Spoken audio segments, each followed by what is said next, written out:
Police पैसा खा के माइनिंग करवा रही है, एडमिनिस्ट्रेशन इसमें मुलविस है, पूरा दम खम से वो कोई नहीं रोकता ही नहीं। आप देख रहे हैं, अगर कैमरा इधर करोगे तो आप देखो जो काम किए वो पूरे दुनिया के अंदर कोई ना कर सका है अभी तक, न कर पाएगा। तो भलेसा अगर वो हमेशा कहते हैं चिराग तले अंधेरा रहा है, हमें आज भी हम बेसिक लोगों को मैं मुबारकबाद देना चाहूंगा कि इन्होंने कहा नहीं भले इसके बच्चे यहाँ खेलें, अपने टैलेंट को उभारें, हम यहाँ बनाएंगे, लेकिन इसको प्रोटेक्ट करने के लिए, प्रोटेक्ट करने के बजाय इसको इलीगल वो खोदाई शुरू है, इलीगल माइनिंग करवा और पैसे खा रहे हैं। यहाँ कोई भी चौकी अफसर आए वो पैसा जो भी यहाँ आता है, और हमारे कुछ लीडर बाद में जब कोई ट्रांसफर हो जाता है उसको हारें डालते हैं, वो 1-1 करोड़ दो। देखिए ये यूथ के लिए बहुत अच्छी बात है। हमारा इलाका भलेसा के अंदर कहीं ऐसा ग्राउंड था ही नहीं जहाँ यूथ को टाइम मिलता अपना जो टैलेंट है वो बाहर निकालने, खास करके क्रिकेट के अंदर, क्योंकि भलेसा की अगर आप बात करेंगे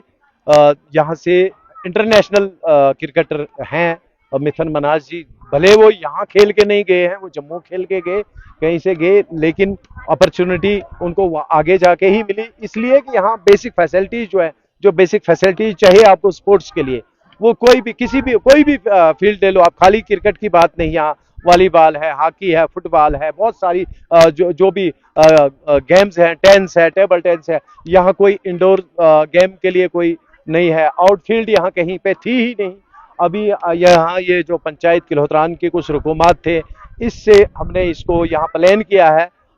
लोग तो इसे स्टेडियम कहते हैं, मैं तो स्टेडियम नहीं बताऊंगा, प्ले ग्राउंड बेशक हमने बनाया है, यानी कि इंटरनेशनल तर्ज पे भी यहाँ, क्योंकि लैंड अवेलेबल है, लोगों ने सारी जमीनें यहाँ ऐसे छोड़ दी कि अगर आप यहाँ इसको बनाते हैं तो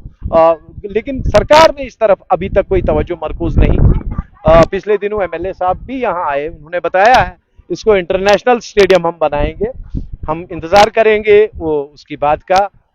वैसे तो उम्मीदें तो बहुत कम रखेंगे हम लोग, लेकिन तब भी किसी ने बात बताई है, क्या पता, हो सकता है कोई भी बात नामुमकिन नहीं है अगर कोई करना चाहे तो। कितने सालों से वो आश्वासन दे रहे हैं? देखिए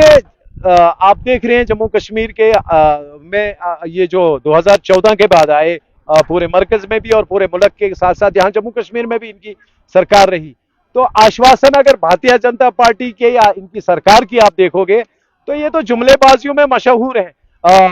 फेमस है ये जुमलाबाजी में, लेकिन हम उम्मीद रखेंगे, ये इलाके का आदमी है, हमें इससे उम्मीदें हैं, शायद अगर ये चाहेंगे हो भी सकता है, ना की बात नहीं है, ना की बात कहीं नहीं लगती है, लेकिन ये करते नहीं है कुछ भी, ये कहते हैं सिर्फ। आप देखेंगे, आपने बहुत अच्छी बात बताई यहाँ भलेसा के, आपने भलेसा भले लोगों का देश है, चीफ मिनिस्टर भी हम रहे, लेकिन पूरे जम्मू कश्मीर में तरक्की का इनकलाब लाया। आप गुलाम नबी आजाद साहब की बात देखेंगे, पूरी रियासत जम्मू और कश्मीर के अंदर आपको मेडिकल कॉलेजेस कितने मिले, आपको डिग्री कॉलेजेस कितने मिले, आपकी यूनिवर्सिटीज कितनी मिली, आपकी टूरिज्म डेवलपमेंट अथॉरिटीज कितनी मिली, आप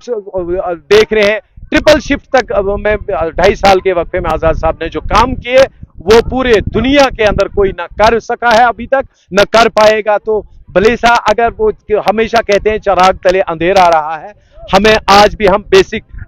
फैसिलिटीज से महरूम है। हमें अगर देखा जाए आज दुनिया जो है मरकरी से ऊपर जाने की कोशिश कर रही है, टेक्नोलॉजी का दौर है, हर चीज का, आज की डेट में भी यहाँ आपको लैंडलाइन कहीं फैसिलिटी अवेलेबल नहीं है। डिजिटल इंडिया की बात करने वाली सरकार को मैं बताऊंगा, बैंक में आपको डिजिटलाइजेशन की बात कर रहे हैं, आप ये पटवारी के पास पहले जाते थे, नकल 2 दिन 4 दिन जाना पड़ता था हमारे गरीब गुरबा लोगों को, आज 200 रुपया लगता है उस नकल को लेने के लिए, और खास करके 20 दिन लगते हैं, वो ऑनलाइन करना है, फिर कब आएगा कब जाएगा। तो नाकिस एडमिनिस्ट्रेशन, फेलियर सारा है, हर जगह हर शोबे में यहाँ फेलियर दिखता है। देखा होगा 2014 में जब ये सरकार आई यहाँ जम्मू कश्मीर में, इलेक्शन के बाद बीजेपी और पीडीपी कोलिशन, तो यहाँ यही एमएलए जो आज हैं ये विधायक बने, तो टीआरसी हम बोल रहे थे कि यहाँ देखो टूरिस्ट के लिए वो ऐसी जगह चाहे जो खुशगवार हो, तो इन्होंने उस टीआरसी की बिल्डिंग को यहाँ से हटा के एक नाले में लगा दिया, और वो मुझे नहीं लगता वो भी फंक्शनेबल है, कुछ छोटा मोटा पैसा इन्होंने लगाया। रही बात टूरिज्म डेवलपमेंट अथॉरिटी भद्रवा के साथ जो रखा ये भलेस का एरिया, तो यहाँ उन्होंने अभी तक कोई पैसा नहीं लगाया। रही भाई ये ग्राउंड की बात आप करो, हम मर गए, इनको आज तक कहते कि इसकी प्रोटेक्शन करो, तो यहाँ क्या काम करते हैं, यहाँ तो इलीगल माइनिंग करते हैं, पुलिस पैसा खा के माइनिंग करवा रही है, एडमिनिस्ट्रेशन इसमें मुलविस है, पूरा दमखम से वो कोई नहीं रोकता ही नहीं। आप देख रहे हैं, अगर कैमरा इधर करोगे तो आप देखोगे कौन से स्टेडियम की बात करोगे, इसको अभी आप देखोगे जब फ्लड आता है यहाँ कोई चीज नहीं रह पाएगी। इसके लिए हमने पंचायत के लोगों ने गालबन 50 लाख रुपया अभी पंचायत के जो रुकुमात थे पंचायत में नहीं लगाए। इन पंचायत किलोत्रान के लोगों को मैं मुबारकबाद देना चाहूंगा कि इन्होंने कहा नहीं भलेश के बच्चे यहाँ खेलें, अपने टैलेंट को उभारें, हम यहाँ बनाएंगे, लेकिन इसको प्रोटेक्ट करने के लिए, प्रोटेक्ट करने के बजाय इसको इलीगल वो खोदाई शुरू है, इलीगल माइनिंग करवा और पैसे खा रहे हैं। यहाँ कोई भी चौकी अफसर आए वो पैसा जो भी यहाँ आता है, और हमारे कुछ लीडर बाद में जब कोई ट्रांसफर हो जाता है उसको हारें डालते हैं, वो 1-1 करोड़ 2-2 करोड़ करप्शन करके यहाँ से जाता है। Thank you. और ऐसे लोग भी हमारे माशरे में हैं, फिर वो ऐसे हार डालते हैं। भला इनकी रिस्पॉन्सिबिलिटी है, ये हमारे खजाने से पैसा लेके हमारी नौकरी के लिए इनको रखा गया है यहाँ, लेकिन यहाँ क्या, यहाँ यही बस शिकम चलते हैं और कोई चीज नहीं चलती है। Thank you.